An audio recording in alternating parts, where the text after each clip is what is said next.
Assalomu alaykum aziz qarindoshlar. Bugun 2025 yili 2 oyning 8 kuni shanba. 2 haftada bir qatam qiladigan naq maydon videosi chiqdim. Men Amerikaning Los Angeles shahrida yashaydigan Erkin Sadiq.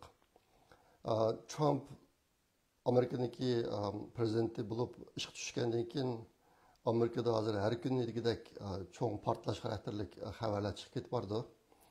Şuna aldığım iş haftada Amerika'da bu işler intan köp. Şularni xulosalab bilmem degan. Mazmun vaqtchiq ashna xosimi men mikamba bir soat ichida tugatishga tirishiman. Bugungi gapimni Uyg'urlarda boshlayman. Bugun jami 4 cho'ng mazmun bor. Nima Yevropadan bir sınımız müşbiretlerindeki aldıda Uygur Project Fondu'na, Uygur Project Fondu'ndaki torbit arkalık biraz pul iyanı kıldı. Ben bu sınımızga köpten köp rahmet eğitimen. Uygur Project Fondu'na torbit arkalık, Uygur Project Fondu'nun torbit arkalık iyanı kıl buldu, PayPal arkalık kıl buldu. Şurada lazım olsa ben depasam buldu.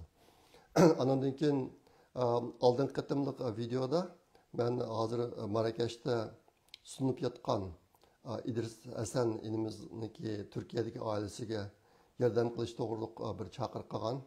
Ailesiga qiynalib qapti yaqinda. Hazır İdris Hasan inimizdeki sunup yatayotganiga 3 yildan oshib ketdi.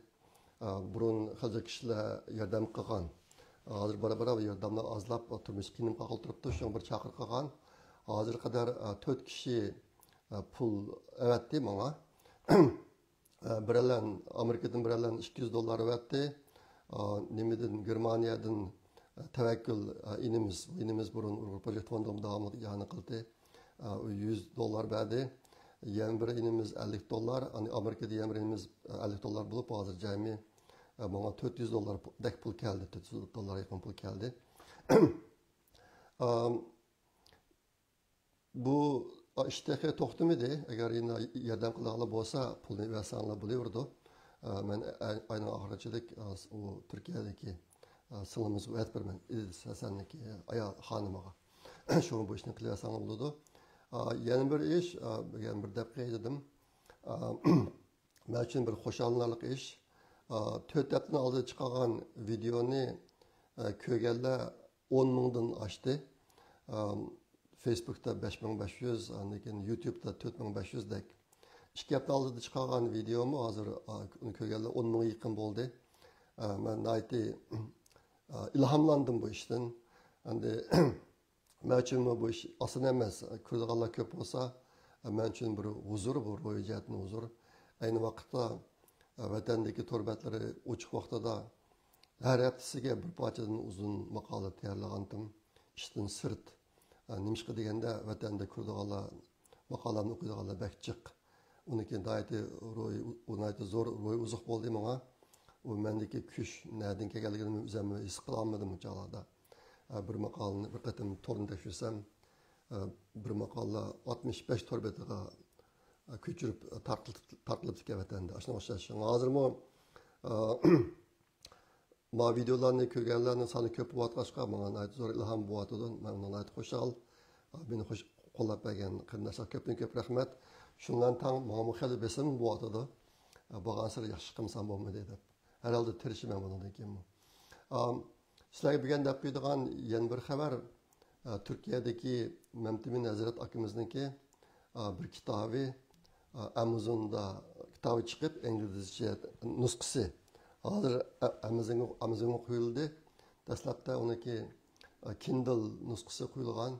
Keyin mush o'tgan haftada uniki rasmiy basma nusxasimi çıktı Amazon'a.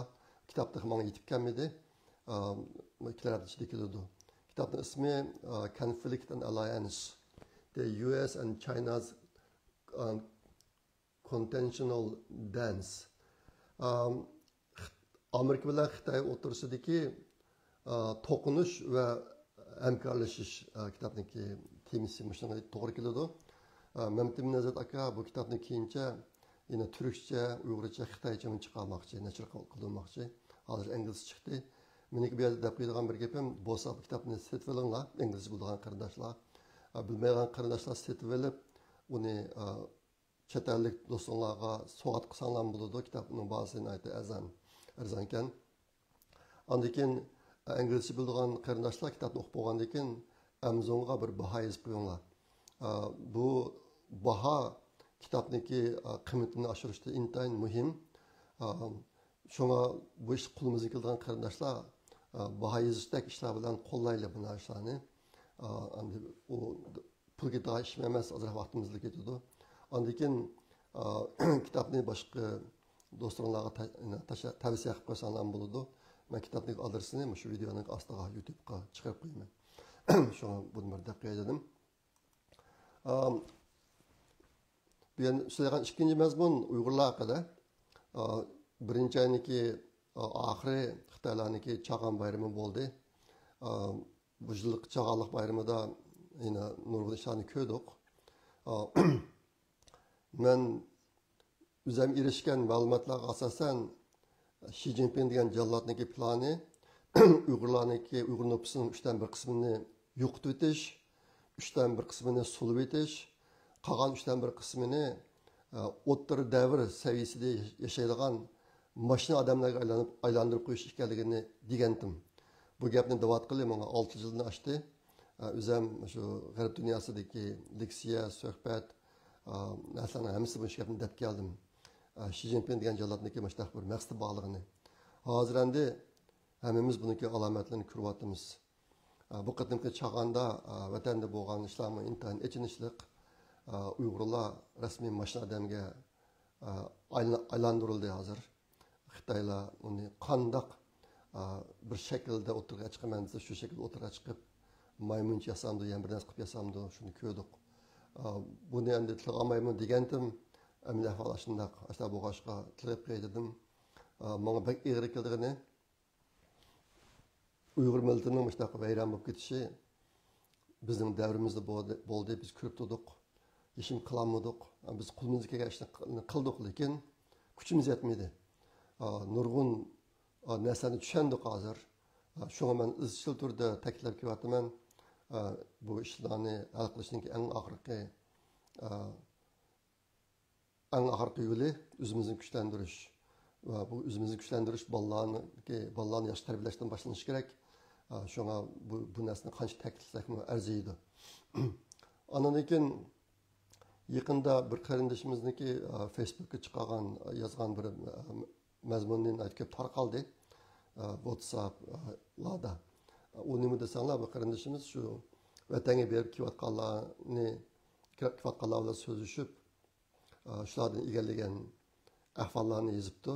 Bo'libmi hozir vatanga berib kelayotgan bir qism odamlarni soqchilar cho'qim izlaydiganligi hamda shu odam orqali shu odam bilan birga yashayotgan, yaqin aralashadigan boshqa Uyg'urlarniki uchurlarini egallayotganligi. Bu to'g'riliq mazmuni yozibdi. Bu ishlardan mening xabarim bor burundan tortib. Endi vatanga berib kelganlarniki ko'pinchisi meni soqchi izlamaydi, men bilan hech kim ko'rishmaydi deydi endi. Uniki qanchiligi rost, qanchiligi yolg'on uqilmaydi. Maqaratishimizning yozganda ko'pincha ahvollarda vatanga borganlarni soqchilar izlab, qolganlarning uchurlarini egallaydigan atrofidagi aloqasi odamlarniki uchurlarini, masalan WhatsApp nomeri, telefon nomeri, adresi, u bu nima ish qilganligi, qanday odamlar alishganligi degandek narsalarni egallaydiganligini yozibdi. Bu mazmun ko'p tarqaldi. Ishqilib bu ahvolni tasavvur qilish qiyin emas. Xitoylar mushtarishlarni qilayotganlar xil bir masala bo'ldi. Hozir bu hammasi emas, vatanga berib kelganlarning hammasi bunday ahvolga uchramaydi. Bo'lib bu oq tergi bor, ijtimoiy jamiyat oq tergi bor kishilarga Xitoylar ancha qilib ketmaydi, lekin ancha oq tergi yo'q kishilarni bo'lsa, ashuna bo'zaq qildi bo'lgan ekan. Qarindishimiz shu ahvollarni yozibdi. Endi bugun so'zlaydigan 3-chi mazmun yaqinda bir cho'ng xabar bo'lib ketdi. Xitoylar bir aql detalini e'lon qildi. DeepSeek degan ismi. Bu dunyoni tavritib etdi biroz. DeepSeek'niki ma'nosi cho'nqurlab izlash. Endi sun'iy aql mashinalari hozir nurg'unlar ishlayotdi.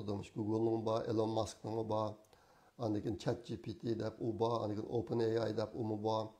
Chiqib g'arbniki bo'lib, Amerikaniki nurg'un shirkatlari bu ishni qilayotganligi xili bo'ldi. Jiq pul xashlab Trumpniki bu jihatda yana jiq mablag' silib bu ishni taraqqiy qildirish planim bor. Endi yaqinda Xitoy bir narsani e'lon qilgandan keyin dunyo biroz tavrab ketdi. Nimishqa desanglar, Xitoy o'ynagan o'yindan tarab ketdi. Buni men nimishqa o'yin deb atayman desanglar, bu DeepSeek'ga munosabatlik bunda 4 cho'ng yolg'onchilik bor. Uniki birinchisi Xitoy buni intan oz pul bilan qildik dedi. Bir shirkat 2023-yilda qurilgan bir kichik yosh bola qurgan shirkatni, shu shirkat necha 10 million dollarlar pul xashlab bu ishni qildik deb e'lon qildi. Bu birinchi yolg'onchilik, aldamchilik. Ikkinchisi texnologiya, bu shirkat texnika yangi texnika emas. Bular biz texnikani biz yangidan chiqardik deb e'lon qildi. Amaliyotda yangi emas bu. Lekin uchinchisi bular shu ishni qilishga H100 degan bir xil yer o'tkazgich zapchastni ishlatdik. Lekin ozni ishlatdik deydi. Hozir dunyodagi qolgan shirkatlar ishlayotgani H800 nomerlik yer o'tkazgich detal. Bu detalni inglizcha chip deydi, Xitoylar Xinjiang deydi. Buni Xitoylar biz H100 degan u necha davrdan burungi tuyan texnikalik, tuyan saviyalik bir zapchastlik qildik dedi. Bumi yolg'onchilik. Nimishqa desanglar, Xitoylar nima? Hozir bir qism kishilar Xitoylarning bu ishda eng yangi Amerika cheklagan texnologiyalarni ishlatganligini, Amerika cheklagan yer o'tkazgich zapchastlar ishlatganligini bayqadi hozir. Ondan keyin 4-chi yolg'onchilik bular oz sondagi ishlatgan yer o'tkazgich zapchastniki soni intayin oz, boshqa shirkatlar seçtiğen degan bu mu yolg'on? Hozir bularni pash qilishga boshladi. Nima bu vaqtda Uyg'ur axborot markazi 2 kun oldida bir video chiqardik. Ko'p yaqinlash videoda to'liq ma'lumotlar bor. Xitoyniki qanday yolg'onchiliklarni qilganligi. Shunga bu narsalar hamsi yolg'on narsalar. Dunyo biroz tavrab shu texnologiya ishlatadigan Amerikaning Nvidia deb shirkati bor, shu yer o'tkazgich zapchastini chiqaradigan. Shu shirkatniki nima paychak bozoridagi qiymati bir kunda 600 milliard yo'qolib ketdi. 600 milliard dollar qiymatidagi dollarga barobar keladigan qiymat yo'qolib ketdi shirkatniki mush xabardan keyin. Lekin endi hozir bu ishlar pash bo'lishga boshladi. Shunga bundan bu ishlarni texnik ko'proq ko'rishga boshlaysizlar. Ben bir resimni ko'rsatib qo'yay degan. Resimni hozir nima qilyotdi? Telefonimga managa chiqay deb qoldi. Nima Xitoyning ishlatgan narsa nima desanglar, hammalarniki Google, Yahoo degan o'xshash izlash motorlarini bilasizlar. Masalan, Google kirib narsa izlasanglar, shu narsa chiqadi endi. Xitoyniki qiziq, nega chiqmayotgan maniki.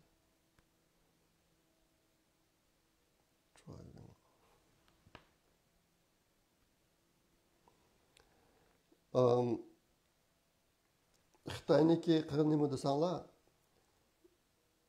odatda sizlar Google'da bir narsa izlasanglar, Google o'zi topa olgan narsalarni chiqarib beradi. Xitoylarniki qilgan nimasi nima ekan desanglar, ular bir yumshoq detalni chiqarib, bu yumshoq detalda shu izlamoqchi bo'lgan narsani Google, Yahoo boshqa hamma izlash motorlarida izlab chiqqan natijani birlashtirib, aniq slayd chiqarib beradi ekan. Buni ba'zilar hajviy rasm bilan esli chiqadi, buni masalan tushuntirib qo'yay. Amerikaniki sun'iy aql shirkatlariniki qilayotgan ishi cho'ng bir ko'l daryoda baliq tutish, mana o'xshash. Amerikaniki sun'iy aql shirkatlarining qilgan ishi.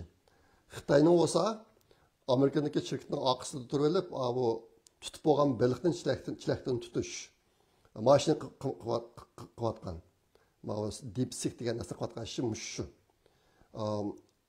Amerikadagi original asldagi shirkatlar bilan bo'lgan farqi shu. Hozir shu narsa pashov bo'tadi. Bu jihatda tekshirishlar tugamaydi. Davomli tekshirib bo'tadi. Shunga bundan keyin yana masala o'tirib chiqadi. Hozir mushul munosabatlik yuz bergan bir ish Amerika, Yevropadagi Italiya, masalan bir qism davlatlar bu DeepSeek degan sun'iy aql motorini chekladi ishlatmaslik to'g'riliqmish desanglar. Buni ishlatsanlar, sizlarning uchuringlarni hammasini o'g'irlab Xitoyga o'tib boradi. Bunun ba'zilarini Xitoylar o'zi e'lon qilgan shu vaqtning o'zida shaxsiy uchurlarni yig'imiz deb. Lekin ashta bu olib uchun hozir bir qism hukumatlar cheklayotdi. Bir qism uchurlar bundan keyin chiqishi mumkin. Albatta men degan Uyg'ur axborot markazining videosi 2-ayning 6-kunidagi video. Ko'p bahslar bo'ladi.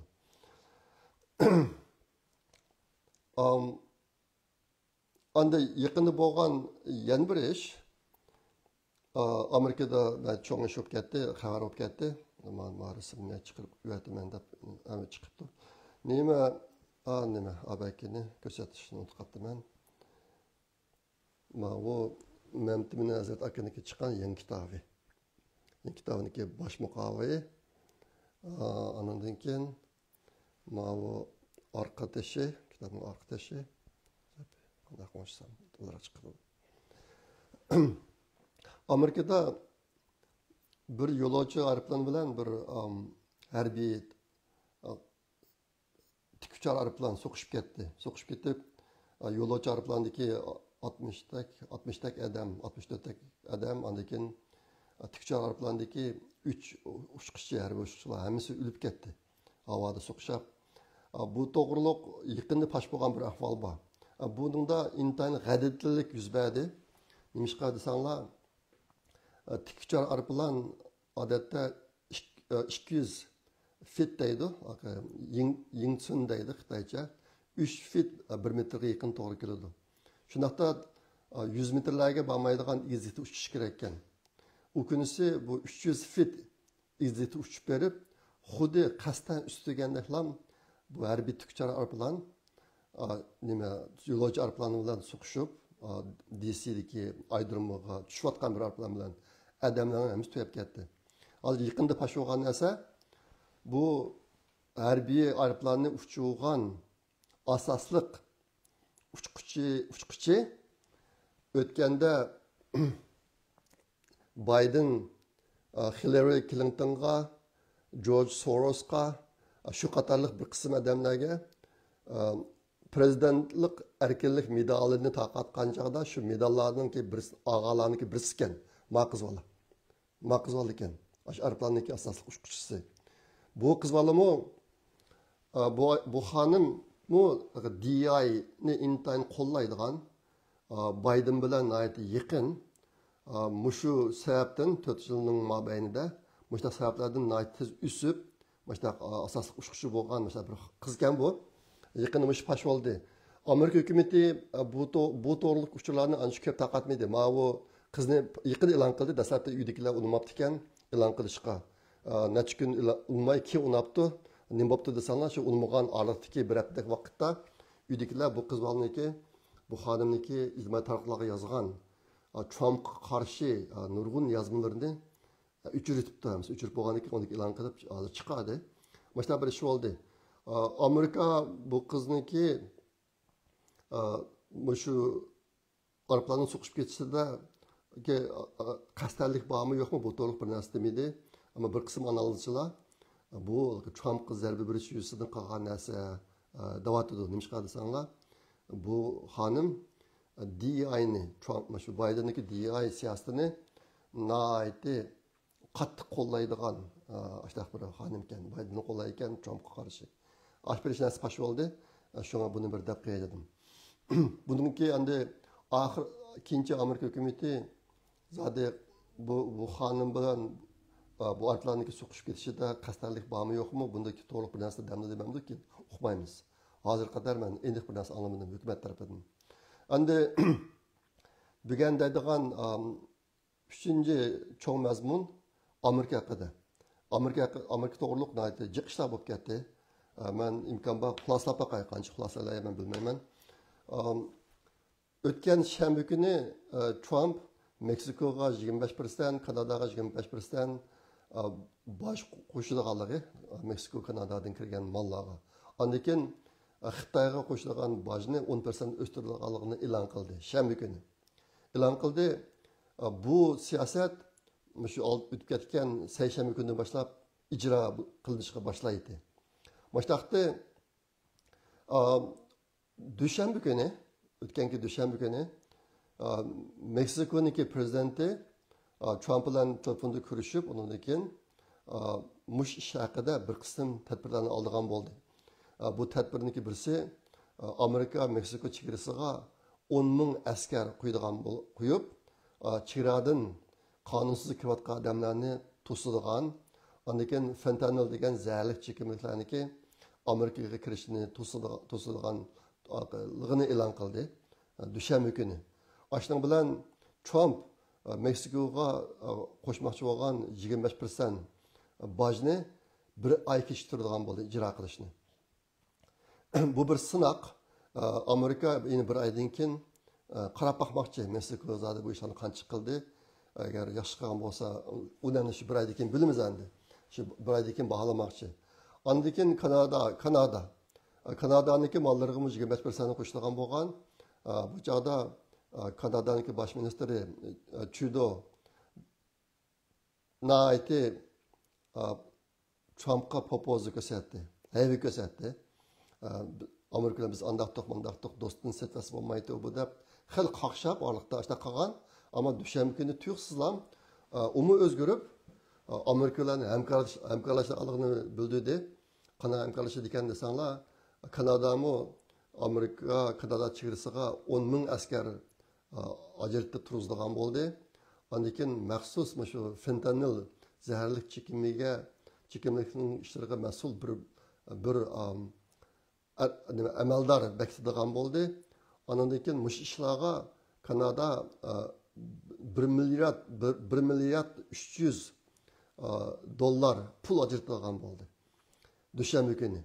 Ashta bo'lgandan keyin Trump Kanadaga qaratgan 25% bojni bir oy to'xtatadiganligini e'lon qildi. Shunga bu Kanada va Meksikoniki bojlari bir oy to'xtab turadigan bo'ldi. Bu yerdagi muhim bir masala nima desanglar, Trump shu bojni bir qurol qilib ishlatib, cho'ng ishlarni hal qilyotdi. Masalan, boshlarni obdonlar hal bo'ldi hozir. Bir oydan keyin qanday bo'lib ketadi qilolmaydi. Endi bir cho'ng bir yaxshilik nima desa, bu Meksiko bilan Kanadaniki Amerikada bo'lgan chegarasida zo'r o'zgarish bo'lgan bo'ldi. Trumpning maqsadi shu maqsadga yetdi. Andan keyin Kanadaniki bu qatim qo'llangan tadbirning yana birisi shu zaharli chekimlik savdochilarini terrorist hisoblab bir taraf qilish. Terrorist hisoblasa nurg'un ishlar osonlashib ketadi qonun jihatdan. Ashta qilgan bo'pti. Bu yerda agar tashvisanglar, Kanada Amerika o'rtasidami ig'ir savdo tamponsizligi borligini bayqaysizlar. Kanada bir qism Amerikaniki mahsulotlarini cheklaydi. Masalan, Amerikadan yezgilik urug'larini akirishni cheklaydi. Ular boshqa yerda olamdiki o'qimayman, chiqib Amerikadan kirgizmaydi ekan. Boshqa ishlar bor ekan. Kanada cheklama qo'ydi ekan, Amerika cheklama yo'q. Shunga Kanadaniki Amerikaga eksport qiladigan mollariniki miqdori Amerikaniki Kanadaga eksport qiladigan mollar miqdoridan ko'p. Jiq. Ashta bo'lgan uchun bu yerda ig'ir savdo tamponsizligi bor. Hozir Trumpniki qo'llanayotgan xil ko'p siyosatlari Amerikaniki qarzni azaytishni maqsad qilgan. Sizlarni ehtimol bilasizlar, Amerikaniki davlat qarz miqdori hozir 37 trillion dollarga yetdi. Biden taxtga chiqqan 4 yilning ichida Amerikaniki qarziga 8 trillion dollar pul qo'shildi. Biden intayin march hashlab ketgan pullarni buning natijasi nima desanglar shu. Hozir endi Trump Elon Musk bilan birlashib Amerikaning qarzini azaytamiz deb shuni boshqa qatyapti. Yaqinda bo'layotgan savdo urushi mayli Kanada, Meksiko, Yevropa bu vaqtga so'l urushlarininki asosli sababimiz shu. Bu yerdagi 20% maqsad Amerikaniki bexatarligi uchun, masalan, Meksiko, Kanadaning chegaralari 80% bo'lsa, savdodagi tengqurliqni azaytib, Amerikaniki davlat qarzini azaytish mush maqsad qilgan. Ondan keyin Venezuela degan bir davlat bor. Janubiy Amerikada ulardan bilsan, Amerikaga o'ch bir davlat amaliyotda.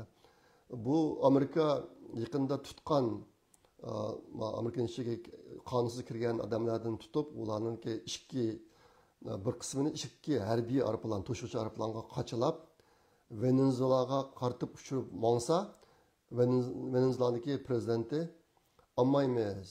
Biz Amerikaning harbiy aeroplanni bizning davlatimizga kirsa bo'lmaydi deb uni to'sdi. To'sgandan keyin Amerikaniki aeroplanlari qaytib kelishga majbur bo'ldi. Shu vaqtda uzilgandan Trump Venezuelaga shu Venezuelanikidan kiradigan mallarga boj qo'shilganligini e'lon qilganda 2 soatdan keyin Venezuelaniki prezidenti yumshab u odamlarni o'ziniki aeroplanini avatib ekvolganligini bildirdi va bu ishni shunaqa qildi. Amaliyotda bu yerda Amerikaning harbiy aeroplanlarini qo'qish, ansirash o ishlar mavjud emas ekan. Nima ish desa, Venezuelada bir qancha Amerikaning harbiy bazasi bor ekan. Shu bu bir bahona. Bahona bilan dastlabki to'sqan Amerika bajni qurol qilib bir davda solganda Venezuelami yerib odamlarni prezidentga o'zining aeroplanida qaytib akatdi. Mushta bir ish bo'ldi. Ondan keyin yana bir cho'ng ish Panama kanallari. Buni o'tganlarda sizlarga chiqatim dedim. U yerga Amerikaning yangi saylangan tashqi ishlar ministri Marco Rubio bordi.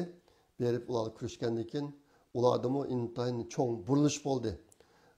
Ular Panama 2017-yili Tayvan bilan bo'lgan diplomatik munosabatni üzüb, Xitoy bilan diplomatik munosabat tuzib, Xitoyniki bir yo'l bir balvoq qurilishiga a'zo bo'lib kirgan 2017-yili. Hozir endi Maqatim Rubio kirishgandan keyin ular bu bir yo'l bir balvoq kelishimidan chiqadigan bo'ldi. Ondan keyin hozir shu Panama kanalini kontrol qilayotgan ikki Xitoy shirkatlarining hammasi bo'lgan kelishimni uzib, ularni haydaydigan bo'ldi. Undan boshqa Panamada ish yapayotgan Xitoyniki boshqa barliq shirkatlarini haydaydigan bo'ldi. Ashta qilib Panama kanalniki ishini hal qildi. Trump hal qildi buni. Bu bir cho'ng ish bo'lib ketdi.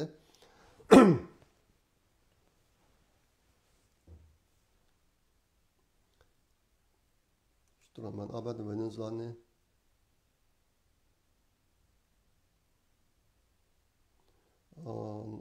ikki aeroplanni olmaydigan abaki ikki aeroplanni qaytarayotgani Kolumbiya o'xshaydi jumi. Kolumbiyami yoki Venezuelami? Kolumbiya o'xshaydi.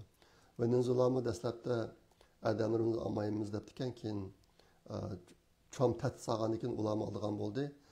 Bu ikki harbiy aeroplanni qaytarayotgan Kolumbiya ekan. Ularmi Kolumbiyadan Amerikaga kelgan qonunsiz kelgan ko'chmanlarning hammasini qabul qilganligini bildirdi. Yana bir ish yaqinda o'tirib pash bo'lgan.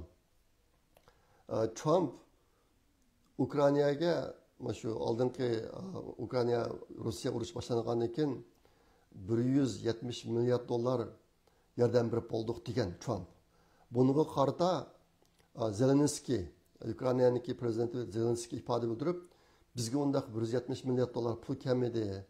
Bizga aran 70 milliarddak pul keldi. Hamma qo'shsak shuncha chiqadi degan narsani o'tirib qo'ydi. Demak, bu yerda hozir 100 milliard dollar pul yo'qolib ketgan borliqda. Bu ishmi shu yaqinda pash bo'ldi. Pash bo'lib, hozirgi savol bu 100 milliard dollar pul nega ketdi? Bu Ukrainadagi chirk amaldorlarning yancha kirib ketdimi? Yoki Amerikadagi chirk amaldorlarning yancha kirib ketdimi? Bu aniq emas hozir. Elon Musk'niki tashkilotchi bo'lgan ishlarniki birisi shu mash yaqinda pash bo'ldi. Ondan keyin mushta Trump Ukrainaga davomli yordam qilganligini, lekin uni bekorga berilgan yordam sifatida emas, uniki iziga Ukrainami biroz ish qilsin degan narsani o'tirib qo'ydi. Qanday ish desa, Ukrainada oz tepiladigan to'pa bor ekan, zapsi bor ekan va ko'p. Shu oz tepiladigan rare earth material deydi uni. Shu narsalarni Amerikaga berdab, bunga Ukrainaga qo'shilibdi hozir. Endi bu yerda bir masala, shu oz uchraydigan, oz tepiladigan to'pa hozir Rossiya besib olgan 4 o'lkada eng ko'pga. Ashta bu boshqa ehtimol mushu ishlar Ukraina Rossiya urushiniki to'xtashiga elib berishi mumkin degan mo'ljallar o'tirib qo'yildi. Hozirgi mo'ljalda 4-oyning 20 kunlari kechilik bu urush to'xtashi mumkin degan narsa o'sha farazlar o'tirish qilyotdi. Hozirgi Amerika Rossiyani endi texnik ilgirlab Ukrainaga kirmaslik mushtaq bir talabni o'tirib qo'ydi degan farazlar chiqyapti. Ishqilib Rossiya Ukraina urushidimi nayt cho'ng burilish bo'lgan bo'ldi. Hozir kishilar bu jihatdami nayt umidvor bir holatga keldi. Endi bu yerda Xitoy Trump Xitoyga qo'yilgan bajnini 10% o'stirman degan, asosligi fentanil degan zaharli chekimlik bilan munosabatlik shuni to'xtatmasang, mush o'stirman degan. Hozircha Xitoy dastlabda gaqamay jim turib olgan, bir qancha kunning oldida Xitoy Amerikadan o'ch olganligini o'tirib qo'ydi. Qanaqa o'ch oldi ekan desanglar, masalan, Amerikadan kirgizayotgan tabiiy gaz, neft, anadan yezigilik mashinalari qatorliq narsalarga bosh qo'shilganligini, masalan, gaz bilan neftga 15% bosh qo'shilganligini, yezigilik mashinaga bosh qo'shilganligini shuni o'tirib qo'yibdi. Amerikadan o'chilish tadbiri sifatida. Ondan keyin Xitoyning degani Google'niki Xitoydagi monopoliyani tekshiramiz debdi. Google Xitoyda ishlamaydi, Xitoy cheklayotgan uni. Shuni Xitoyda echilmaydigan bu Google degan shirkatniki yumshoq detali qanday qilib Xitoyni monopol qilib oldi. Bu intayin kulkulik bir ishlar. Işte kulkulik ishlar yuz beryapti hozir. Ondan keyin bir qancha Amerikaniki şirketlerini qora tizimga kirgizibdi Xitoylar. Bu shirkatlar nima shirkat ekan desanglar, bular Uyg'urlarniki majburiy emgak ishi tufaylidan Sharq Turkistondan chiqqan paxtani olmaymiz degan shirkatlar ekan. Bularni qora tizimga kirgizibdi. Lekin qarasanglar, Xitoyniki o'lchamoqchi bo'lib o'tirib qo'ygan tadbirlari intayin ojiz. Amaliyotda Xitoyniki buni ortiq tanlashimi yo'q endi. Mushlar narsalarni o'tirib qo'yibdi. Shu o'tgan haftaning 2-kuni deyman. Trump Xi Jinping bilan telefonda ko'rishmoqchi bo'lgan. Hozir bunda qarasanglar, Trump shu Kanada, Meksiko, Venezuela, Kolumbiya, Greenland degan yerlarniki Panama hammasiga dastlabda cho'ng tahdid soldi. Sog'ani tahdidni sevitib, undan keyin telefon bilan ko'rishdi bular bilan. Telefon bilan ko'rishib, aslidagi qo'llanmoqchi bo'lgan tadbirlarni qo'llanmay ishlar qildi hozir. Nurg'alada qilib bo'ldi ishlar qilib. Xitoy bo'lsa boshqacha. Bu hech qanday davlatga o'xshamaydi. Amerikadan o'ch olmaymiz deb oilasini o'tirib qo'yibdi. Endi analizlarning deyishicha Xitoyniki bu narsa birisi intayin ojiz, Amerikaga hech qanday ta'sir ko'rsatmaydi. Shunga yeni qandaroq ishlar kelib chiqdi, bundan keyin hozir bilmaymiz. Shuni bu jihat biroz ko'zish kerak. Endi agar hozir nima Xitoyniki qolgan yamir poposi nima desanglar, oz tepildigan to'pini Amerikaga setib bermaymiz degan narsani popos qilyotdi. Bu birinchi qatim emas, tunji qatim emas, burun necha qatim qilgan. Amerika Xitoydan olmasa boshqa yerdan ola oladi bu narsani. Albatta men degandek Ukraina bilan bu to'g'ri kelishim tuzyapti hozir. Shu bu ishni hal qilmoq tas emas. Endi sizlarga ozroq bir narsani deb qo'yay. Shu fentanil degan zot qanday narsa? Bu fentanil ishini hozir bir qism kishilar Xitoy Amerika o'tirsidagi Apyin urushi deb atayotdi. Apyin urushidan xabarlar bor. Nima uchun buni bunday deydi? Bu fentanyl degan bu dora aslida doktorxonada operatsiyalardan burun kishilarni mast qilishga ishlatilgan bir ximiyalik narsa ekan bu. Shuni buni zavod ishlab chiqaradi ekan, ximiyalik zavodda. Buniki kuchi apyonga qaraganda 300 aslidan 500 asligacha kuchli ekan. Odamni mast qilish kuchi. Ashtaq narsa ekan, bu Amerikada intayin jiq odamlarni o'ltiryotdi har yilsi. Bu yerda masalan bir qism salon deb biray 1950-yillarda yuz bergan Koreya urushida Amerikaniki 37 ming odam o'libdi ekan. Butun urushda jami o'lgan odami 37 ming. 70-yillardagi Vyetnam urushida Amerikadan o'lgan odamning soni 57 ming. Amerikada hozir har yili qurol etishish sababidan o'lgan odamlarning soni 45 mingdan oshadi ekan. Bir yilda 45 ming. Lekin mashina vaqasida o'lgan odamlarning soni har yilsi 45 mingdan oshadi ekan. Lekin Amerikada fentanyl degan zararli chekimlik bilan 2023-yili o'lgan odamning soni 80 mingdan oshib ketgan. Bularning hammasi yosh bolalar, askar yashidagi yosh bolalar, erlar, o'g'illar. 2023-yili 80dan ortiq odam o'lib ketibdi. O'tgan yil 2024-yili 60 mingdan jiq odam o'lib ketibdi. Ma odamlarni o'lgan odamning sonini yuqoridagi urushda o'lgan odamlarning sonini solishtirib qo'yganlar. Bu fentanilni o'layotgan odamlarning soni yuqorqi men misol qilgan har qanday sondan ko'p. Shunga Amerikadagi yaqinqi tarixidagi urushlarda hargiz 80 mingdak odam o'lib qolgan emas. Lekin hozir har yilga shuncha odam o'lyotdi. Shunga yuqorida bu fentanilni Amerika Xitoy o'rtasidagi apin urushi deb ataganlik sabab shu ba'zi odamlarning. Bu fentanil Amerikada 2013-yilda paydo bo'lgan. Shu chog'dan boshlab buning orqasida Xitoy kompartiyasi bor. Xitoy kompartiya hokimiyati bor. Buni hokimiyat bevosita yasab, bu zavodlarni ishlab chiqarib, anadan qanday qilib Amerikaga o'g'irlikcha akirish butun tadbirlarni tepib chiqib, ashta qilyotdi. Xitoyniki Meksikadami fentanil ishlab chiqaradigan cho'ng zavodlar bor. Amerika bu urushda utanmaydi hozirga qadar. Obama to'siman deb baqdi, Trump 2016-yilda prezident bo'lgancha to'siman deb baqdi, undan keyin Biden deb baqdi. Hech qanisi utanmaydi bu urushda.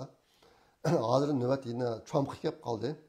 Ana nima utanmaydi desanglar, Wang Honing Xitoyniki bir cho'ng aqliy adami bor. Wang Honing deydigan hozir bu Dengzhijiniki dami politik buyoniki dami hayat a'zosi bu. Bu adam necha 10 yillarning oldida Amerikaga kelib shikoyatdak turib ketgan. Butun Amerikani tekshirib kuzatib ketgan. Hozir Xitoyda 7 qitimdak partiyaning bosh sekretariga maslahatchi bo'lgan adam bu. Hozir mustaq maslahatchi. Bu odamniki bir yozgan kitobi bor. Amerika orqali Amerikani mag'lub qilish. Mush kitobda qanday qilib Amerikaniki o'zining qo'li bilan Amerikani mag'lub qilib bo'ldi, mushlarni yozgan bu. Hozir amaliyotda Xitoyniki Tayvanga tutgan siyosati mana shu. Tayvan orqali Tayvanni vayron qilish. Bu kitobniki bir mazmuni nima desanglar, Amerikadagi erkinlikdan foydalanib Amerikani o'rib etish.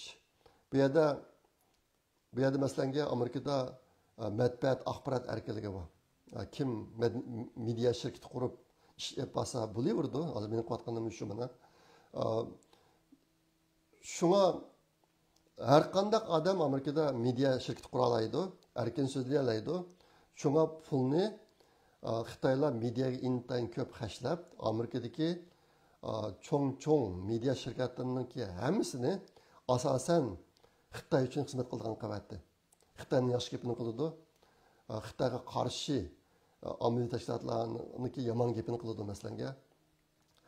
Bu shirkatlarniki Amerika fuqarolariniki kalsini yuvish jihati o'ynagan roli intayin zo'r bo'ldi. Bu media jihatiga ishlarandi.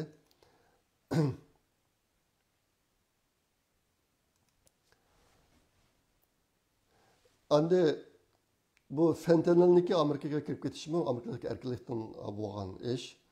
Amerikadagi nurg'un shtatlar zaharli chekimliklarni qonuniy qilyapti. Shunga bu chekimliklar Amerikaga kirib olsa, erkin tarqalaydi. Shu sababdan erkin tarqalib, ko'p miqdorda kirib, erkin tarqalib, Amerikaliklar har yili ashuna ko'p o'lib ketyapti. Amaliyotda fentanilniki Kanadaga ko'rsatgan Kanadaga ilib kelgan ziyni intayin eg'ir. Bu to'g'ri kishilar ancha so'zlamaydi, lekin Kanadadan bir eg'ir bu ish. Shunga bu yerdagi Trumpniki shu fentanil haqida tutgan o'tin qo'ygan tadbirlari bu to'g'riliq hayron qolmasak bo'ladi. Yuqori sondan ko'rganimizdek Amerika bo'lgan ziyon bak cho'ng. Hozir nima Trump Yevropadagi bir qism davlatlarniki Amerikaga kelgan mollarga bosh qo'shiman deb dildisayotdi. Agar obdan qaragan bo'lsanglar, bu Trumpniki shu bosh qo'shiman degan davlatlarning hammasi asosan Xitoy bilan yaqin. Xitoy bilan yaqin turdi. Mushu davlatlardan Amerikaga kirayotgan mollarning ko'p miqdori amaliyotda Xitoyning mollari. Hozir Xitoy Amerikaga bevosita mollar kirsa, Amerika unga aytdi ko'p miqdorda bosh qo'shilgan bo'lg'achqa, bular mollarini boshqa davlatlarga chiqib, ashyolarni aylantirib akyapti. Shunga bu jihatdami Trumpning qilmoqchi bo'lgan ishi aşı davlatlarga besim qilib Xitoyni amalini tuzish. Asosligi shunday. Agar bu jihatda tushunmayman desam, ularga tashirib olsam bo'ladi. Ishlar ko'ringandek emas. Buning ostida nurg'un mazmunlar bor. Yaqinda Amerika, Vyetnam, Kamboja, Tayland mishalardan kirdigan kun nuridan to'shqirdigan taqtaylarga bosh qo'shganligini e'lon qildi. Sababi nima desamlar, bu yerda ishlanayotgan bu yerda shu kun nuridan to'shqirdigan taqtaylardan ishlab chiqarayotgan shirkatlar hamsi Xitoyning shirkatlari. Xitoy ashaga shirkat qurib, shu narsani yasab, bojdan qochib, shu davlatlar Amerikaga kiryapti. Ashta boshqa ularga bosh qo'shimiz dedi. Shunga aytaman degandek, shu chet eldan kiryotgan mollarga bosh qo'shish ishida Trumpniki ko'zlayotgan 20% narsasi Amerikaniki bexatarligi, masalan, Kanada, Meksiko degan davlatlar. Qolgan 80% bo'lsa Amerika duch kelgan savdo tampongsizligini azaytish. Amerika asosan boshqalarga birib keldi hozir qadar. Endi Trump bo'lsa bu davlatniki bejashda ko'payib ketgandan keyin buni o'ngshayman deyotdi. O'ylab boqinglar. 37 trillion qarzi var bir davlat yashasani qanday o'ylaysizlar? 8 yilda 4 yilda 8 trillion dollar qarzi oshgan, ishib ketgan bir davlat yashasani qanday o'ylaysizlar? Shunga tushunmagan kishilar Trumpga bu dapaqyotdi. Mening farzimda Trump bilan Elon Musk bu ishki kishilarniki qalbidagi insonparvarlik xil odamni besib tushdi deb o'ylayman. Hozir nurg'un ishlarni ashunday bir nuqtadan chiqib qilyotdi. Amerika saqlanib qilinishi kerak. Amerika vayron bo'lib kelsa, dunyo vayron bo'lib ketadi. Men o'tganda sizlarga dedim. Bu qatam hozir ko'ryapmiz Trump chiqqandan keyin Amerikadagi masalalarniki naqadar ig'irligi. Bundan keyin ko'ramiz bu ishlarni. Shunga bu siyosatlarni tushunish ishida yuqori omillarni o'ylab qo'ysangiz bo'ladi. Ondan keyin yaqinda Amerikada bo'lgan yana bir cho'ng ish El Salvador degan davlat bu yerga Marco Rubio borgandan keyin bu davlatniki 2022 yili sog'an 40 ming kishilik bir cho'ng turmusi bor ekan. Shu chog'da bir 2022 yili u yerda bir cho'ng qalamqanchiq bo'lib, necha 10 ming odamlarni tutib, ularni ushlagan turmi yo'q, boshqa bir cho'ng turmi sotdi ekan. Hozir endi bu turmini saqlab menish iqtisodiyotdan bu El Salvadorga besim tushiribdi hozir. Işte boshqa shu besimdan qutulish uchun biroz bir pul topadigan fursat tepish uchun El Salvador ash turimizni Amerikaga berib turayli. Amerikaniki shu qonunsiz kirgan ko'chmanlar bo'lamdi yoki ig'ir ağır dereceli cinayetçiler olamdı. Aşağıda turmağı sulayman dese, solusun biz bekpirimiz o cinayetçilerini. Nayt az pul besi oldu deyip aşağıda ifade bildiripti Rubio'ga. İfade bildiripti. Bunu anlap Trump'ın intihar hoşa oldu. Amerika'da bu turum meselesi var. Adamı patkız bulanmaya turmalaydı. Bir kısmederden şey yapasak buldu kendi. Hazır bu işler bu atıdı. Trump çıkandan keyinki 15 gün içinde Amerika'ya kirgen kanunsuz köçmenler, cinayetçiler, bulupun cinayetçilerden 9 mingdan kadar tutulup optu hazır. Ularını qaytırışqa başladı. Şuna Amerika'ga hazır türme hakikaten lazım. Şuna mabir iş optu. Hazır endi yen bir iş, yakınken aytı çoğun haberlerin birisi. Trump kurgan hükümet iş ünümünü östürüş idaresi. Bu idarıga Elon Musk bilen Vivek degan Hindistonlik bola. Bu ikkisini mas'ul qilgan dastlabda. Bu rasmiy Amerikaniki boshqa ministr o'xshash rasmiy davlat organi emas. Bu vaqtga organ 2 yil ishlab undan taqildigan. Bu organ hozir ish boshlab işi dehşet isil minvatıdı. Her günüsü yeni haberler çıkmatıdı bulanın kıvatqa iş doğruluk. Bu aslında bu da anlamaklıkka buruna çoğun idarede göründü. Lekin emniyette ondan emesin. Ait kızıqalık bir iş var. Aslında Elon Musk bilen Vivek ikisi bu işini birlik qilmoqchi bo'lib, keyin Vivek to'xtab qoldi bu ishdan. Onun ko'rsatgan sababi u Ohio degan shtatniki shtat boshlig'i bo'lish saylimga qatnashyapti. Maoshini qilsam uni qilolmay ekanman deb u Vivek chiqib oldi bu ishdan. Men aniq xabarlar qaragan chog'da shu tekshirishni boshlagan chog'da Elon Musk ishni puldan boshlaymiz. Puldan boshlaymiz, shundan ham ish pash bo'ldi debdi. Vivek odamdan boshlaymiz. Shu hukumat amaldorlaridan boshlaymiz deb o'tirsida xitlab bo'lgan ekan. Lekin Vivekdagi bu ishni to'xtab qolishniki sababi o'tirsidagi xitlobdan bo'lganmi yoki abayatman degandek Ohioga shtat boshlig'i bo'laman degan ishdan bo'lganmi, bu toz aniq emas, ammo mana gaplar bo'lgan ekan. Elon Musk shu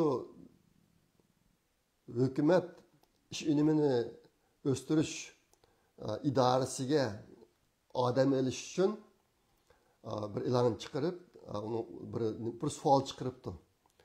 Shu sun'iy aqldan foydalanib, mashtaq ishlarni qildigan bir kod yozib ekranlar meni qishimga. Sizlar nada ishlagan burun, yashinglar qanchalik, hozir nada buning qat'iy korim yo'q, faqat shu programni yozib ekansanlar, men shuni qarab turib odam tanlayman deb, shuni iltimos qilgan odamlardan jami 6 balani tanladi. Elon Musk 6 bala. Müşerisindeki 6 balı şu. Bularniki en çoğu 25 yaş, en küçüğü 19 yaş. 2 bala hazır mı alimentat okutkan balaken. Bular suni akıldan paylanıp, müştak hükümetniki veciyetlerini teşhis cihette intayının derecini taşkı akıllık balaken. Buların içinde birisindeki hizmeti varkenlik aslında yıllık maaşı $1 milyon yukarı. Hatta maaş aldığı hizmeti varken ama o balımın hizmetini taşlap koyup Elon Musk'a işçilik yaptı. Bu balanın hemisi haksız işleyken hazır bulanın hemisi Aksaray'ın içinde uxlap kopdu. Ulağa sat ediyal yastık bilen sana ekip yaptı. Şuna tamaklı müşahede deyip şu yerde aşağıda uxlap hepsiga 120 saat işleyken bula. Hepsiga 120 saat işledi degen gap 7 gün armama işlese günüge 16 saatte işleş gerek bir günüge. Aşağı kılıp bula işini başlap, şu iş başlagan kısıkına vaqt içinde bir hafta 10 gün vaqt içinde nurgun işlerini paş kıvetti hazır. Bu paş kıvetti iş, paşkaga işler kişilerini intayın hayacan sevatıdı. Bu 6 balınınki işini bir netçi min adamların işini bir işip getirdi deydi. Bula suni akıldan paylanıp tekşürdüyken hükümet hüccetlerini. Eğer adamını koysa, netçiz adamlarını koyup bütün kağızlarını birden teşhir kılman dese, ihtimal Trump'niki prezident turgan 4 yıldan tüketip bulamaydı bu işin deydi. Lekin maballar bu işini intayın tez kıvatıda hazır. Aşının olan bir kısım işler paş oldu. Ben sizlerge paş olan işlerden bazılarını depirmen. Endi bu paş olup paş oldu Elon Musk'niki aslidagi otur koygan planı Amerika hükümetide 438 idare varken, hükümet organı varken, 438 hükümet organı varken, muşun 99'a düşürümen dep şunu planlap diken Elon Musk, aşağıda dep diken Twitter'da dep elan kılgan. Diken dok. O kısa Elon Musk bunda aşağıda inten yaman Twitter'ını setip olgandan keyin Twitter'niki xodimlarining 80%ni ishdan bo'shtiryapti. 80%ni ishdan chiqarib etib, 20% odam bilan Twitter'ni burunqidan yaxshi qilyapti Elon Musk. Bunun bir hikoyasi bor. Bir ayol shu Twitter'ni Elon Musk setib olgandan keyin turib debdi, "Meni maoshim bak tuvan, o'stirib bersang" debdi ekan. Men sana o'stirib beray, ammo undan bir qilgan bir ishim bor debdi. 2 hafta demab kel debdi. 2 hafta ta'til qilib kel. Sen 2 hafta ketgan vaqtda ishga qanchalik ta'sir etdi, men shuni ko'rib boqay. Agar shirkatning ishiga ta'sir etgan bo'lsa, mashina o'stirib beraman. Agar ta'sir etmagan bo'lsa, seni ishdan bo'shatibman deb shunday debdi. Deb u ayol 2 hafta demlab kelsa, ishdan chiqib ketibdi. Ashta qilib yurib, Twitter'niki 80% odamni bo'shatayotgan. Hozir endi Amerika hukumat organlarini 438 dan 99 ga tushiraman deb shunday dedi. Deb buniki birinchi tutishqigini Amerika'nın xalqaro taraqqiyot idorasi, İngilizce US Agency for International Development deydi. Qisqartib USAID baş harfini alsa USAID deb yozilib harf bo'lgan 5 xat. USAID deb ataydi xalqlar.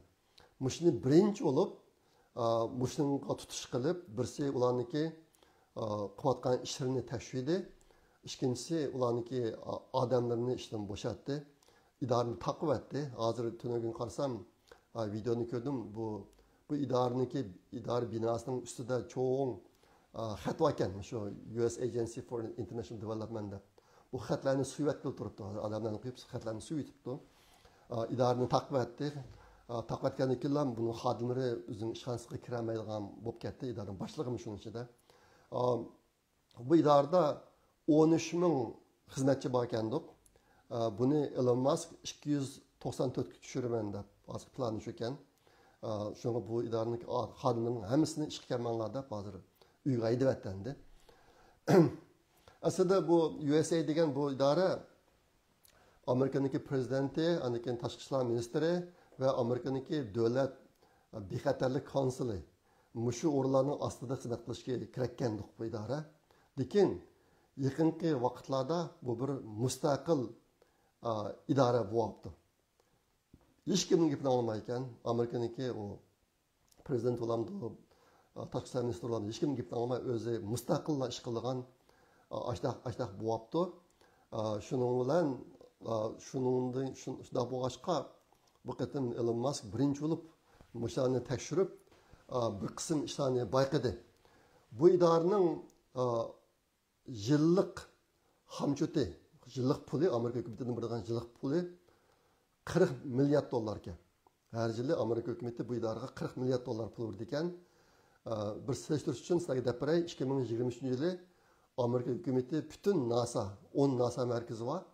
Aşağıya beğen pulun miktarı 25 milyar 400 milyon.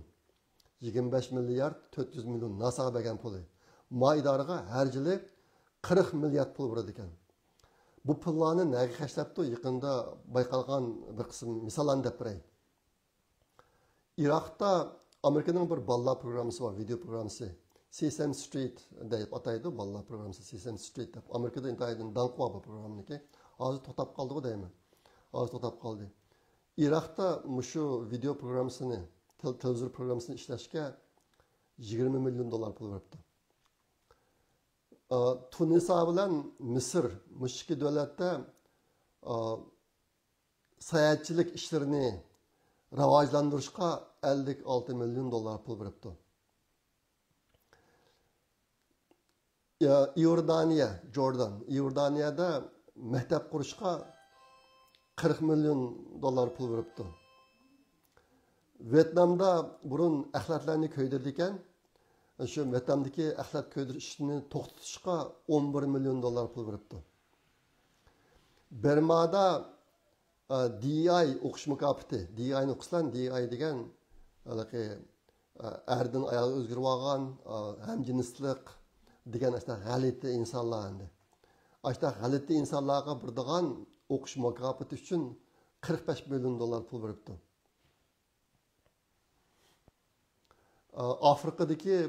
Afrikada muhit, ijtimoiy va boshqarish ishlariga mablag' solish bahonasi bilan 520 ming dollar pul beribdi.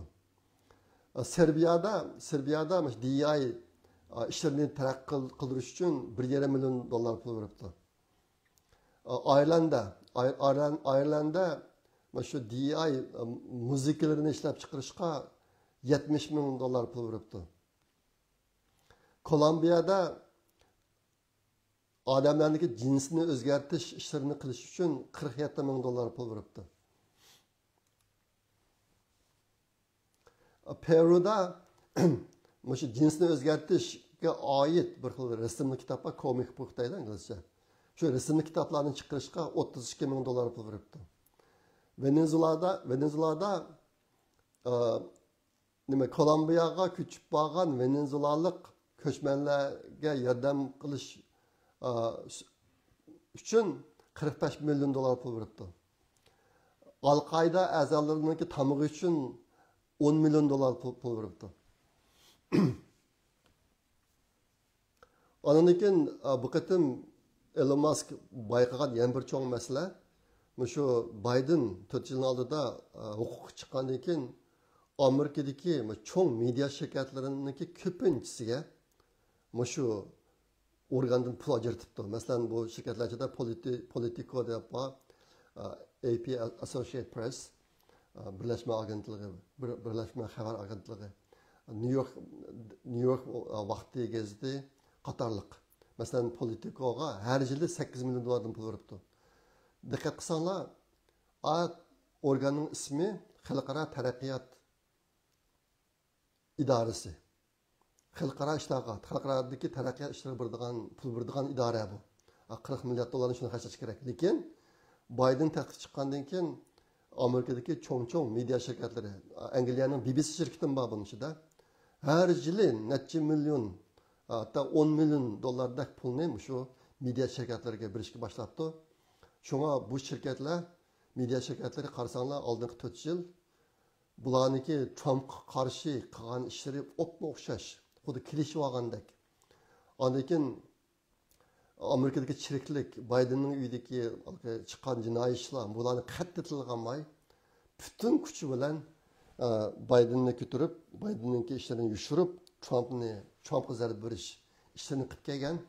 Hozir qarasa, bu Amerika hukumati shu USAID orqali shu media shirkatlariga har yili million dollarlab pul berib kelibdi.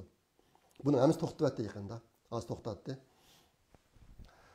Ishqilib ajoyib ishlar, bu hozir qadar bayqalgan ishlar, USAID taqaldi. Hozir endi shunga o'xshash Amerikadagi boshqa bir qism tapovatsiz organlarga berilgan pullarni to'xtatib, ularni tashimoqchi bo'lyapti. Buning ichida NED bor. Bu Amerika necha Uyg'ur tashkilotlariga pul berayotgan NED bor. Hozir ularni hammasini tekshiradigan bo'pti. Ondan keyin Amerika Tinchlik instituti degan yana tashkilot bor. Bularni Uyg'urlarga pul bergan oldingi bir necha yil. Bularni hammani hozir to'xtatib tekshiradigan bo'pti. Shunga Uyg'urlarga keladigan pul buningdagi qanday bo'lib ketadi uqilmaydi. Mening orzum bularga ta'sir etmesi bo'ladi. Agar bu pullar to'xtab ketsa, bir qism Uyg'ur tashkilotlarining ishi intayin qiyin ahvolda qoladi. Albatta Uyg'ur Project fondi biz bu yerdan pul yapmoqdik hozir qadar hech qanday pul olmaymiz. Biz shu qarindoshlar yani qilgan pul bilan ishlarni qilyapmiz, bizga ta'sir etmaydi, lekin qolganlardan biroz ansirayotiman men. Qanday bo'lib ketadi. Trump Amerikaniki Maarif ministerini takip etti. Onu resmi takıdı. Onu ötken siyasat degenden takaydigan vatıdı dep. Anikin yeni bu çoğu haberler bekçik bu işkepnin içinde ben kançık dep bulamayman hemsine bazılarını dep kıyende. Amerika'daki 3 çoğun medya şirketinin ki birisi CBS degen medya şirketi var. Trump bu şirketin üstünde arz kılgan. 10 milyar dolar talep kılıp arz kılgan bu şirketin üstünden. Sebebi nima desanlar? Şu saylam jarayonida şu CBS Kamala Harris bilan bir qatim suhbat o'tkazdi. Bu suhbatni naq maydondan bermay, ayrim videoga evilib, videoga evolgandan keyin buni tahrirlab, andiki e'lon qildi. Keyin buni tekshirsa, bu Kamala hozir bu rasmiy videoni e'lon qildi ma 2 kun oldida rasmiy chiqadi bir asli videoni. Ayni vaqtda CBS'niki taqatqidi tahrirlangan nusxasini taqatgan. O Kamala Harris sorgan savollarga javob bermay, kekashtilab, ma'suliga aniq javob qilsa, bular boshqa bir savolga bergan javobni ma'suliga javob qilib, ashta kirishtirib videoni ashta taqatgan ekan. Bu mohiyat jihatdan Amerikadagi prezidentlik saylimiga buzg'unchilik qilish bo'lib hisoblanadi ekan. Ashta boshqa Trump buning ustidan arz qildi. Yan bir ayol batdi Idaho'ga, dem Idaho'dagi kongress a'zosi bir ayol. Umum şu saylam kampanya jarayonida Idaho'niki hozir biz yaqin bir raislash yapmadik. Kamala Harrisga bilet tashlamoqchi bo'lganlar, nima Trump bilet tashlamoqchi bo'lganlardan 13% ko'p chiqdi deb e'lon qilgan. Keyin tekshirsa unda ish yo'q ekan. Yolg'on xabarni e'lon qilib, shu orqali saylamni ta'sir ko'rsatmoqchi bo'lgan. Trump uni ustidan arz qildi. Muhimi CBS'ning ustidan arz qilgan 10 milliard dollar ishida Trumpga nayta jiq pul keldi deydi. Hozir CBS'mi taqilib qoldi-ku deyman. CBS'mi hozir shu taqilib oxirida qanday bo'lib ketdi uqilmaydi. Ashta bir ishlar bo'yatdi. Ondan keyin 2 kun oldida bo'lgan bir ish İsrail'deki prezidenti Netanyahu Amerika'ya kelgan shu kirish jarayonida Trump Gazani Amerika o'ngishsin degan bir ideyani o'tirib qo'ydi. Bu qanday gapkan desanglar, meni tushunishimcha Gaza intayin Falastinyaniki Gaza rayoni, ishki rayoni var. Gaza rayoni intayin vayron bo'lib ketibdi. Hozir tik turadigan binolar bormi yo'qmi uqmayman. Ish qilib bir cho'ng urushdan keyingi cho'ng vayronchilik ashta bir holat bor ekan. Hani Trumpdan degani u yerda biz o'ngshayli Amerika o'ngishsin. O Gazadagi xalq hozircha boshqa yerlarga boshqa davlatlarga ketib turman desa mayli, biz o'ngshab qilib bo'lgandan keyin qaytib kelsami bo'ladi degan narsani o'tirib qo'ydi hozir. Bu yerda meniki tushunishimcha bir ahvol nima desa, burun Hamas bu Gazadagi falastinliklarniki boshqa davlatlarga ketishini to'sdi ekan, qilib qo'ymay ekan. Nimishqa desa, Hamas ulardan paylanib kelgan endi. Kichik bolalarni tamliga esib qo'yib, ma binoni portlatib etmasin deb. Ashtaqa ishtirva bularniki, andikin doktorxonaning ostiga yushinib olib degandek. Shu bu odamlarni kirib qo'ymay ekandik, hozir boshqa kasb bo'ladi degan narsani e'lon qildi. Aldikin agar dunyo qo'shilsa, Amerika o'ngshab, ya'ni andikin g'azalarga topshirib bersin. Andikin Amerika topshirib bersin emas. U ya Amerikaning bir parcha yeri bo'lsin deganda bir ideyani o'tirib qo'ydi Trump. Endi buni Netanyahu qo'lida bu ishlar qanday bo'lib ketadi uqilmaydi. O dastlabki o'tirib chiqqan gapimiz shu. Endi Falastinliklar bunday ishlarni qabul qilolmaydi deb o'ylayman men. Endi hozir cho'ngroq yuqoroq darajada turib qaraganchadiki da nima masala desa, bu Gazadagi urush to'xtamadi. Hozir har xil tadbirlarni o'tirib qo'yib boqdi. Trump oldin qatim prezident bo'lg'achanda 2 davlat qurilsin, İsrail bilan Falastin deb uni o'tirib qo'yib boqdi. Uni bo'lmadi. Undan keyin Hamas yana indan kankulan hujum boshladi Isroilga. Isroilga Gazani tuzlayapti hozir. Ishqi bu yerga jidal faqat tugamadi endi. Boshqa boshqa Trump bir narsani o'tirib qo'yibdi. Oxir qanday bo'ldi biz bilmaymiz hozircha. 2 kun oldida Yaponiyaniki bosh ministri, boshbaqoni Ishiba Amerikaga keldi. Kelib Amerika bilan yaqin hamkorlikni, Amerikaga ko'p mablag' solganligini o'tirib qo'ydi. Oniki qilmoqchi bo'lgan bir ishi Amerikadan Alaska orqali suyuqlashtirilgan tabiiy gazni ko'p miqdorda Amerikadan sotib olganligi. Bunimi Amerikaning iqtisodiga zo'r foydasi bor ekan. Mushlar narsalar o'tirib qo'yibdi. Ish qilib Trump shu hozir taxtga chiqqanli shundaqda bo'lgan 8 bo'lsa 18 kun bo'libdi, 18 kun ekan bo'lgan. 18 birinchi 18 kun bo'lmabdi, 15 kunda qolibdi. Birinchi 29 kunlik oyga deymi. Ish qilib uzun bo'lmadi. Ashta qilib qisqa vaqtning ichida dunyoni o'ntay qildigan bir qism ishlarni qildi hozir. Shunga meningki bilishimcha ko'pincha kishilar intayin hayajonda har kunisi mustaq portlash xarakterlik xabarlar o'tirib chiqyotdi. Endi 4-mazmunman sizlarga Xitoy haqida shu portlash xarakterlik mazmunning yana birisini nima desanglar, Bayden vaqtida Amerikaning CIA organi Xitoy virusiniki kelib chiqish manbasi to'g'riliq bir doklad tayyorlagan. Doklad tayyorlab buni e'lon qilmagan. Meniki o'zimning shaxsiy farzi Bayden bilan Xitoy o'tirisida pashib qolsa bo'lmaydigan ishlar bor. Baydenniki o'g'li Hunter bilan. Shunga xili g'alqiliq ishlar kelgan chog'da Bayden yurakli ish qilolmadi Xitoyga qarshi. Mashtakatmi shuning birisi, bular necha yil vaqt chiqarib, buni tadqiq qilib, uchurlarni yig'ib oxirida dokladni tayyorlab, ammo e'lon qilmagan. Buni yaqinda Amerika Trump e'lon qildi buni. E'lon qilib hozir endi uningda shu virusniki shu Wuhandan tarqalganligini muallashtirdi bu doklad. Ashyadan chiqdi deb. Abadan deyishni unutib qolibman. Mana shu Wuhandagi Xitoy virusi tadqiqotigimi Abataman degan USAID degan organ pul bergan. Her yıllığı $1 million yoki jami $1 million pul bergan. Aşırı bor.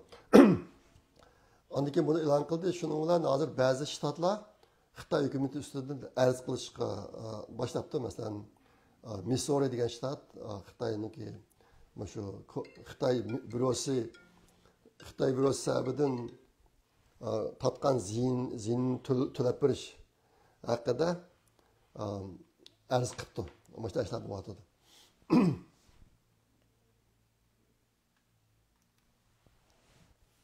Ondan keyin yaqinda mana bir alomat ko'rilyapti Xitoyda. Xi Jinping degan jallod o'ziniki harbiy huquqidan qilib qolibdi degan mushtaq bir narsaniki alomati ko'rilyapti. Buni bir yapılık muxbir tunugunmu bir maqolada e'lon qilibdi. Ondan keyin bir palchi bor. Bu palchiniki o'tganda sog'an bir palada Xi Jinping 2025-yilda o'ldi degan bir narsa bor.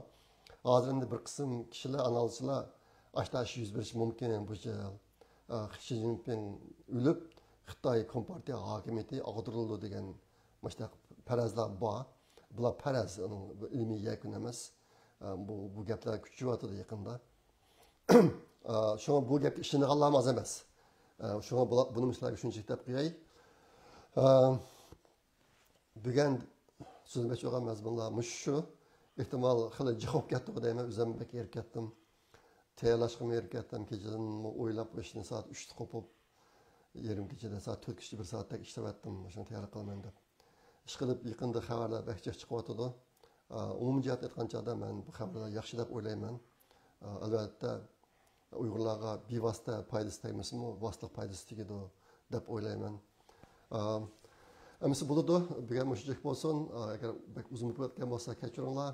Kelar qatim ko'rishcha omon bo'linglar. Xayr, xo'sh, Xudoyim omonat.